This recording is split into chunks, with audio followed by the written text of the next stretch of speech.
আজ না হয় একটু অন্যরকম থাক, রঙিন শাড়ি তো রোজই পরি, আজ থাক।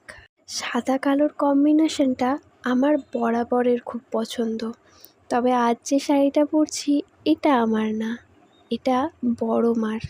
ছোটবেলা থেকে মা বড় মার শাড়ির প্রতি আমার আলাদাই একটা টান, সুযোগ পেলেই পরি।